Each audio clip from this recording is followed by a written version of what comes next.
Take this from me. The ongoing protest in the north is not hunger protest. It is an outburst. Again, the northern politicians are trying to use northern element to prove or show their displeasure that they are not again in the center of the equation. And this happens every time. Every time a non-northerner is in power, these guys, the politicians particularly, create centrifugal means to implode the system, because they feel like power should rest. The selfishness of these guys, the greed of these guys, the wickedness of these guys can never ever be explained. Because, and again, respect to my brothers and sisters who are in the north, who are feeling the heat of hunger, who are genuinely hungry, who want better governance. That must be said. But you see, a lot of the times, and with what we are seeing, this has some very subtle manipulation from certain political actors who feel they have been left out of the equation. And we must tell ourselves the truth. I am not a friend of Bola Ahmed Tinubu. I don't support his government. In fact, I don't even believe that there are people benefiting from this government, apart from his friends and allies who are in government and who are eating well, like Babia said. For those of us who are Nigerians, we see clearly that this government is not even people-oriented, not solution-driven. And then the goal is not to better the loss of the people. They just have their own superficial understanding about how governance be, and they are sharing palliative, however. Right? But then again, if you are a student of history and you follow the trajectory of how the northern politicians feel that they must be in the center of the equation at every given time, you will know that this protest has been bought over, has been taken over. And by this, I mean that the northerners should go and sleep. At this moment, I don't need to say this too much, but I will say it in the best way I can. Believe it or not, the north of Nigeria has been the architect of their own problem. And no thanks to certain politicians too, who in trying to dismay or abuse or disregard or discard certain influences, they will say you cannot get votes in the north. The north heard it. Reno Mokri played that card. A lot of politicians in the Tinubu camp played that card in the last election. Oh, the north will not vote. Oh, the north doesn't know you. Oh, the north will not vote. Oh, you don't have en route to the north. You don't know what the north is. Oh, the northerners are this. And you begin to blow up the ego of these guys.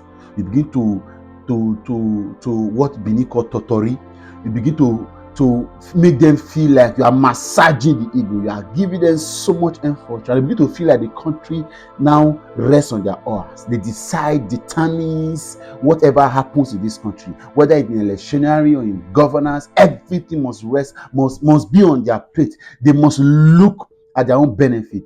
And then you give them this narrative and rhetorics, and they did not begin to feel bigger than they are supposed to feel. Whereas every single local government in this country, every single state, every single region should hold as much as the same level and value of stake. But we've allowed this kind of narrative and rhetorics offer to the north to massage their ego, to make them feel like they are special elite, they are special entities, they are special region, or they are the determining factor of how this country runs. And today, these guys are left out of government for just 1 year. They begin to feel like the country must come to an end. That nonsense must stop. I don't care. Of course, I'm sure that Bola Ahmed Tinubu is ready for whatever comes out of this in the next election, however. But then I'm saying we must, as a people that want a new Nigeria, begin to place everybody where they belong, or else we'll not move forward. I could imagine us strategizing for 2023, and every question, every conversation must end with how we did not feel. Excuse me. How does the North feel? How would the North feel when all these years we've had northern leaders consecutively gain power? Even when southern persons were in power, the North still had super control of 60-65% of the government of the day. They continually own the narrative. They decide what happens. In fact, in Jonathan's 6-year government, there was relatively no development, no input in the south. The man spent 6 years trying to please the north because of the late Umaru Musa Yar'Adua. Yet he was betrayed, he was pursued, he was outcasted, he was sent out as if he was a fugitive. And then the man has left Buhari came. 8 years of Buhari's government. No, it's too early for you to cry enough. It is too early to cry. If your brother did not help you, you must keep quiet. And then I'm not saying this because I'm patting the back of Bola Tinubu. He's not my friend. I don't know him. I don't care, right? I'm just telling you, this your street protest is really not about hunger. You know, allow northern politicians that are actually the problem of you people. The laziness in the north, especially by these political actors. I agree that we have had equal share of nuisanceness and stupidity in governance in all parts of this country. But you see, what the northerners have continually eulogized and put as portrait in various offices has been extreme rubbish in governance. Extreme rubbish. Just you can have a handful and pick a few northern governors in the last 20 years of this country's democracy to say, okay, this one has sense. The rest of them, at worst, you know that how did this person gain certain level of influence and power? And then all of us must question our people. I do not want us to take away the eyes of asking presidency about policies and programs that drives the economy of this country. But we must also ask our governors what they've been doing. The same northern politicians that have continually sucked on the only source of income in this country. And every day we have questioned with the abundant natural and land resources in the north, what exactly are you guys doing to better the lot of the generation of the people in that region? Yet, everybody is feasting. The golden hen that lays the golden egg is suffering. No? Nobody is asking at this point. There are places in the south where water has not got into, where their water has been polluted, where life is now difficult, where they cannot even survive again because of the fact that these things is so much endearing to the country. They have militarized the place, whether with legal and illegal or military, and then they have taken over. They have created illegal refineries everywhere that is continually putting the people health in danger. Yet there are no hospitals and there are no corporate social responsibility of the people to helping these people gain some level of livelihood. Their schools are not well funded. The educational system not okay. Health system not available. There are no roads even to these places.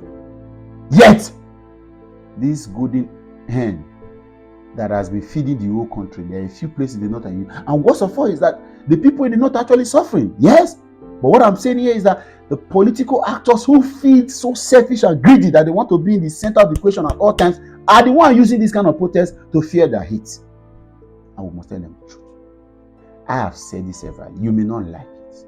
It may offend certain security apparatus in the country. But if we truly want to have a nation, we must sit on the center table to ask, do we want to continue this country? The idea of forcing this marriage or not is a toxic relationship, and some of us are tired of it. Some of us are tired. We must be to ask the right questions. Do we want this marriage to continue? I have a right to say that. Do we want this marriage to continue? And if all of us agree that this marriage will continue, then so be it. We must now agree that what is our stake? What is the level? What can't we take? What should this stop taking? Because then again, like I said, the southern politicians have made this really difficult for us. And then you begin to hear all these rhetorics. Oh, the North had it. The North will do. Reno Mokri did that several times. A lot of people working for Bola Tinubu did that in the election. And now, of course, the man has ignored. Buhari ran one of the most nepotistic governments in the history of this country. Tinubu has now taken it a step further. While Buhari shared his nepotism around the regions of the North, Tinubu has taken his own to the southwest and to the Lagos precisely. Lagos boys are everywhere. So you guys should just wait. When it's time for us to vote again, we have to now ask the question. We whether vote on just rules, vote on righteous terms, vote with sense, vote with ideology, vote with the projection of what you want the country to be, and not along party, ethnic, and religious lines. That's how you guys vote. And that's how your political actors or your political leaders manipulate you to vote. And now you're on the street saying you are hungry. In fact, the North doesn't have a reason to be hungry.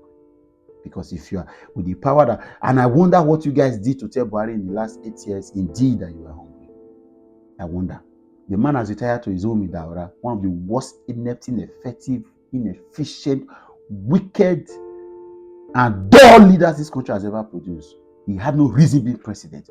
But you guys are born and celebrated. You gave him a heroic welcome coming back to your. I don't want to even excuse Bola Tinubu as though there's nothing. The last 1 year is looking like it's going to be worse than Buhari. But we are going to tell ourselves the truth. This hunger protest is not hunger protest. In fact, this is a reaction to the fact that you are not in the center of the equation, and we are aware. We are aware. If you want this country to really be good, we must get back to 2027 and we must do the right thing. In no ramification, from INEC to judiciary to the elections, we'll do the right thing and we'll vote right. If you want the country to, but this one of playing sentiment during elections, and after elections you now begin to say you are hungry, it doesn't work anymore. We'll not accept that. Tell your political leaders manipulating to do this to stay away, because what have they done indeed for the people? Matter of fact.